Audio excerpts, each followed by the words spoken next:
Campeões na China, Alex Teixeira e Miranda deixarão Jiangsu Suning em breve. E no vídeo de hoje do canal do Nicola, te conto qual a chance deles reforçarem times no Brasil. Vou falar também a respeito de Neneca, que passou a ser extremamente criticado depois da falha contra o São Paulo. Será que são justas as críticas? Vou falar ainda de André Sanches, que promete desaparecer do mapa no Corinthians. Tem notícias importantes sobre o Vasco da Gama, notícias ruins dentro e fora de campo. E para fechar, preciso te atualizar sobre o Ferguson do Canindé. Você tem ideia de quem é?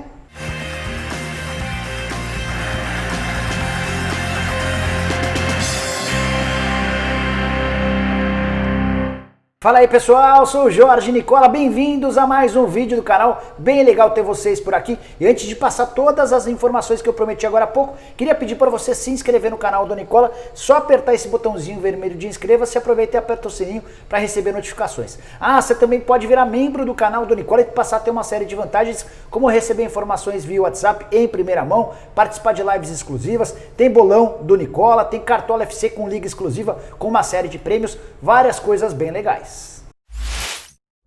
Bora começar o vídeo falando sobre Fernando Marchiori, aquele que pode ser em breve o Alex Ferguson do Canindé.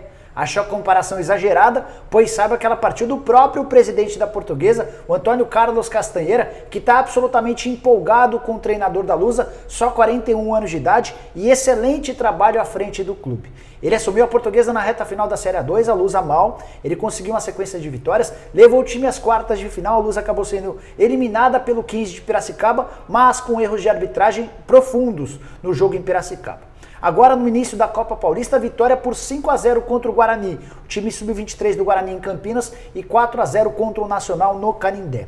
Conversei antes de gravar esse vídeo com o presidente da Lusa, o Castanheira, que está muito encantado com o trabalho feito pelo Marchiori dentro e fora de campo, na escolha dos jogadores, na gestão do elenco, também nas decisões na hora de escalar o time. A Portuguesa parece estar num caminho bem legal e acaba de contratar o Hermínio, ex-jogador do Taubaté e também do São Caetano. Era a peça que faltava. A Portuguesa quer conquistar o título da Copa Paulista para ter vaga na Série D do Campeonato Brasileiro na próxima temporada. Antes de mudar de assunto, preciso te contar também sobre o gerente de futebol da Lusa, o Flávio Alves, outro bastante elogiado pelo presidente da Portuguesa, que recentemente montou o time do São Bernardo, que conseguiu acesso da Série A3 para a Série A2 do Paulista e também foi semifinalista da Copa Paulista. Bora falar agora sobre o Vasco com mais notícias ruins. Quero começar com as notícias de campo. Nessa quinta-feira foi confirmado que Leandro Castan, Ribamar, Miranda e também Carlinhos todos testaram positivo para o coronavírus e serão desfalques por pelo menos 2 jogos, as 2 próximas partidas, contra o Sport fora de casa e contra o Fortaleza em casa. 2 confrontos diretos em que o Vasco precisa vencer para tentar escapar da zona do rebaixamento. O time é o penúltimo colocado, vem de uma sequência de 9 jogos sem vitória, pior momento do Vasco na temporada. E o pior é que além desses 4 atletas ainda há o temor em São Januário de que outros atletas testem positivo nos próximos dias. Fora de campo as coisas também não vão bem, uma enorme polêmica por causa da eleição do último sábado, que teve o Leve Enciano como vencedor, embora a justiça tenha determinado a necessidade de uma outra eleição que marcada agora para o dia 14, para esse sábado, eleição online. O Leve Enciano foi à justiça para tentar fazer valer a sua vitória no último sábado e anunciou há instantes que não participará da eleição do próximo sábado. Além dele, o Sérgio Frias também renunciou ao pleito. O Leve Enciano tem se declarado o presidente do Vasco. Vai ter mais confusão à vista, certamente, por causa dessa questão. Bora falar agora sobre o Corinthians com uma notícia impactante. André Sanches vai deixar o Corinthians de uma vez por todas. Quem me garantiu isso foi o próprio Andrés. Eu estava trocando mensagens de WhatsApp com ele e ele assegurou que depois dessa eleição vai desaparecer do mapa corintiano. Alega estar cansado, alega estar de saco cheio, fala que o futebol se tornou muito chato, que as redes sociais tornaram as coisas ainda piores e ele disse ter se cansado. Independentemente do vencedor na eleição marcada para agora dia 28 de novembro, ainda que o Duílio Monteiro Alves seja o eleito, o Duílio é o candidato da chapa do Andrés, ele promete desaparecer do Corinthians, quer dar um tempo e um tempo longo. Prometeu que não voltará em pouco tempo, não vai cuidar do departamento de futebol em caso de vitória do Duílio, nem nada disso. Outra notícia importante, essa já real, concretizada, é que desde essa quarta-feira o Andrés se licenciou da presidência do Corinthians e vai ser assim até 31 de dezembro, quando acaba seu mandato. Tem dois motivos que o levaram a ser essencial. O primeiro deles é a oportunidade de homenagear seus dois vice-presidentes. O Alexandre Usni, que é o primeiro vice-presidente, é quem vai assumir a função de presidente nesse primeiro momento. Nos últimos dias do mandato vai ser a vez da Edna Murad, que é a segunda vice-presidente. Dessa maneira, se licenciando, o Andrés também vai poder estar mais perto do departamento de futebol. Ele entende que há necessidade dele estar lá no dia a dia do CT, cuidando dos treinos, ajudando nas grandes decisões, e dessa maneira ele entende que vai ser mais fácil o Corinthians escapar da zona do rebaixamento. O Andrés há quase uma semana já se instalou no CT do Corinthians, tem dormido várias noites lá para tentar ajudar na solução dos problemas em relação ao Wagner Mancini. Ele entende que a presença dele lá certamente vai fazer com que os resultados evoluam e que o Corinthians arranje soluções dentro de campo.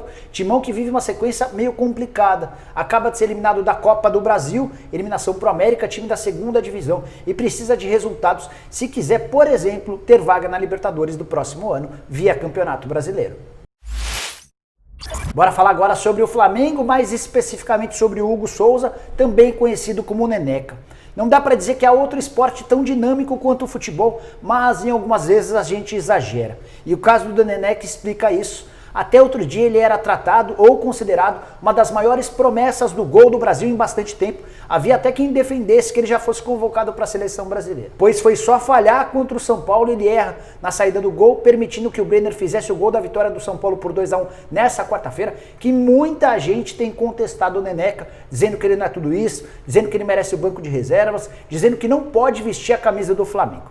Pera lá. Vamos com calma nessa história. Queria expor a minha opinião e queria ouvir a sua. Use o espaço para comentários para deixar aquilo que você pensa. O Neneca de fato falhou, é indiscutível. E assumiu isso. A postura dele pós-jogo foi bem bacana. O Rogério Ceni até sugeriu que o Hugo não desse entrevista. Ele fez questão de falar com o pessoal que cuidava da transmissão. Assumiu a responsabilidade pelo erro e prometeu se concentrar mais para não cometer mais esse tipo de equívoco. Assegurou, inclusive, que não é a idade que interferiu no erro, foi uma tomada de decisão equivocada. A verdade é que o Léo Pereira rola a bola para ele, e teve muita gente que crucificou o Léo Pereira por não ter colocado a bola no pé direito. Se ele faz isso, se a bola vai no pé direito do Neneca, poderia haver o risco de a bola entrar direto caso o goleiro falhasse.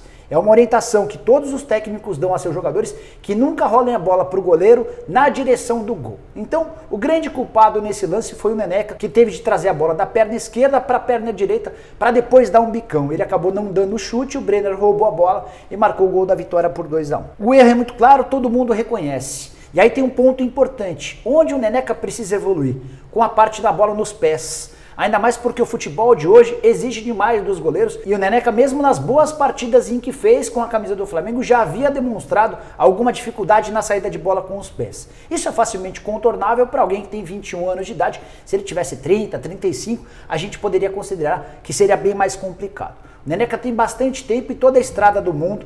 Eu não o crucificaria, não acho que ele tem culpa ou responsabilidade em caso de uma eliminação. O Flamengo cansou de perder gols contra o São Paulo e ainda tem a partida da volta no Morumbi, onde vai precisar ganhar por 2 gols de diferença. Time e qualidade o Flamengo tem, embora tenha perdido os 2 últimos jogos para o São Paulo. Também queria destacar o comportamento dos jogadores do São Paulo e do Flamengo depois do jogo. Quase todo mundo foi abraçar o Neneca, foi mostrar solidariedade. Alguns jogadores do São Paulo, como o Pablo, que nada tem a ver com a história, procuraram o goleiro do Flamengo, falando para ele levantar a cabeça, que isso faz parte do futebol, e é assim mesmo que acontece. O Rogério Ceni, que é hoje treinador do Neneca, cansou de cometer falhas. Teve até uma vez que ele falhou pela seleção brasileira, num amistoso contra a seleção da Catalunha. Foi um dos erros principais da carreira do Rogério, e o técnico do Flamengo hoje, na época goleiro, nem reconheceu o erro. O Hugo acabou reconhecendo, teve a hombridade, e eu vejo nele muito potencial, muito talento. Não tem motivo nenhum para que ele possa ser crucificado. Tem que continuar jogando, ainda que se revezando com o Diego Alves. O Flamengo tem um dos melhores goleiros para o futuro do futebol brasileiro. Para fechar com a informação exclusiva do vídeo, eu quero te contar sobre as situações do zagueiro Miranda e do atacante Alex Teixeira. Nessa quinta-feira comentei lá na ESPN a final do campeonato chinês, a vitória do Jiangsu Suning por 2-1 contra o Guangzhou Evergrande. O Jiangsu Suning foi campeão pela primeira vez do campeonato chinês, time fundado em 1994. Ele enfrentou na decisão o grande bicho-papão do futebol chinês, o Guangzhou Evergrande. Dos últimos 10 anos, faturou 8 títulos chineses. Uma vez foi campeão o Xangai SPG, que é o time do Hulk e do Oscar, foi em 2018, e agora em 2020 a primeira taça do Jiangsu Suning. Time que só conquistou o campeonato porque teve Miranda, Alex Teixeira e também o Éder, aquele brasileiro barra italiano que chegou a jogar na Itália, por exemplo, na Inter de Milão. Esses caras foram os decisivos, foram os grandes nomes da campanha. Os 2 jogos da decisão contra o Guangzhou Evergrande, 0-0 na partida de ida, 2-1, vitória do Jiangsu Suning. Nessa quinta-feira, o Alex Teixeira sofreu a falta que resultou num cartão vermelho para o jogador do Guangzhou Evergrande. E no primeiro gol do jogo, o gol do Éder na cobrança de falta, o Alex Teixeira fez um golaço no segundo tempo, 2-0. E aí no finalzinho, já na reta final do jogo, o Guangzhou Evergrande acabou descontando 2-1, que garantiu essa primeira taça ao Jiangsu Suning. Antes da partida e também depois conversei com o Miranda por telefone, ex-zagueiro do São Paulo, ex-zagueiro da seleção brasileira, com passagem por Inter de Milão, por Atlético de Madrid, para saber um pouquinho das informações sobre o jogo, mas também para falar sobre o futuro dele. Quero começar com o Miranda, que tem contrato com o Jiangsu Suning até metade do ano que vem. Em determinado momento desse bate-papo, eu perguntei para o Miranda se ele tinha vontade de voltar ao Brasil ou se ele prorrogaria o contrato com o Jiangsu Suning. E Miranda me contou que o time chinês já o procurou para renovar o contrato e ele afirmou para os caras que quer voltar ao futebol brasileiro, tudo por causa desse ano de 2020 absolutamente atípico. Ele está 5 meses sem ver sua esposa e os 3 filhos. Vale lembrar que por conta da pandemia mundial do coronavírus, os jogadores foram impedidos de voltar ao Brasil e os familiares do Miranda também não poderiam ir para lá, até porque os jogadores ficaram concentrados quase que de forma integral em bolhas. Houve uma bolha na primeira fase, na fase de grupos, e outra bolha agora na fase final de mata-mata. Então o Miranda contou que foram 5 meses bem complicados, de muita saudade. Ele nunca havia passado tanto tempo distante de seus familiares e por causa disso decidiu que vai cumprir os últimos 6 meses do contrato com o Jiangsu Suning na próxima temporada, de janeiro a julho, e aí vai voltar ao futebol brasileiro. A frase que ele me falou é a seguinte, abre aspas, meu pensamento é voltar ao Brasil, esses 5 meses foram muito duros, fecha aspas. Não perguntei ao Miranda sobre pretensão, se ele tem algum clube preferido, embora o São Paulo não esconda que converse com bastante frequência com o Miranda, monitora passo a passo a situação do zagueiro de 36 anos de idade. Talvez dê para dizer que o São Paulo é favorito na busca por um zagueiro, na busca pelo Miranda especificamente. Quero falar também sobre o Alex Teixeira, que é companheiro de time do Miranda, foi o grande artilheiro e talvez o melhor jogador do campeonato chinês. Os números dele impressionantes, 19 partidas disputadas, 10 gols marcados e 5 assistências. Se a gente somar os gols e as assistências, dá quase uma participação de gol por jogo para o atacante de 30 anos de idade, atacante formado no Vasco, mas que está desde 2009 na Europa ou no exterior. Primeiro ele foi para a Europa, no Shakhtar Donetsk, e desde 2016 joga no Jiangsu Suning. Foram 153 jogos, 73 gols e 43 assistências com a camisa do time azul da China. O contrato dele termina agora em 31 de dezembro e com a conquista do título os estrangeiros já foram liberados, ou seja, ele não joga mais no Jiangsu Suning a menos que renove seu contrato. Antes de gravar o vídeo, conversei com o pessoal que cuida da carreira do Alex Teixeira para saber quais serão os próximos passos dele e eu vi que existem várias propostas do Brasil, de Europa e até da China para que ele possa tomar sua decisão. E aí, nos próximos dias, agora de férias, como campeão, a ideia do Alex Teixeira é se sentar com o Júnior Mendonça, que é o empresário dele, para escolher que caminho ele vai tomar. Alguns anos atrás, o Alex Teixeira quase fechou com o Corinthians. Já tinha tempo de contrato, salário, tudo acertado. Na última hora, o Jiangsu Suning acabou recusando o empréstimo. Será que o Corinthians pode ser uma alternativa? A ligação dele com o Vasco é muito grande, foi um jogador revelado em São Januário e já houve a manifestação de candidatos à presidência do Vasco em relação à contratação do Alex Teixeira. O que dá para dizer é que pelo que está jogando na China, o Alex Teixeira chega para ser titular absoluto de todos os times do futebol brasileiro. Aí você pode estar pensando até do Flamengo?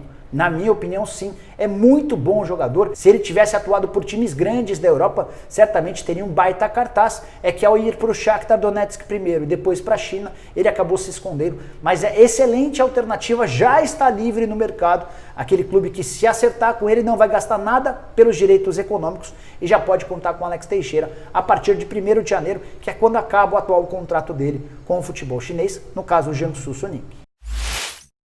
Bom, pessoal, eram essas as informações que eu queria dividir com vocês no vídeo de hoje do canal do Nicola. Espero que vocês tenham curtido o vídeo e deixem um like por aqui. Quem ainda não se inscreveu no canal do Nicola vai resolver esse problema agora mesmo. Só apertar esse botãozinho vermelho de inscreva-se e aproveita e aperta o sininho para receber notificações. Só para lembrar que você também pode virar membro do canal do Nicola. Aqui na descrição do vídeo eu vou deixar um link, você clica lá, escolhe qualquer um dos 5 planos e passa a ter vantagens bem legais. Combinado? Volto assim que surgirem mais notícias importantes. Até lá, tchau, tchau!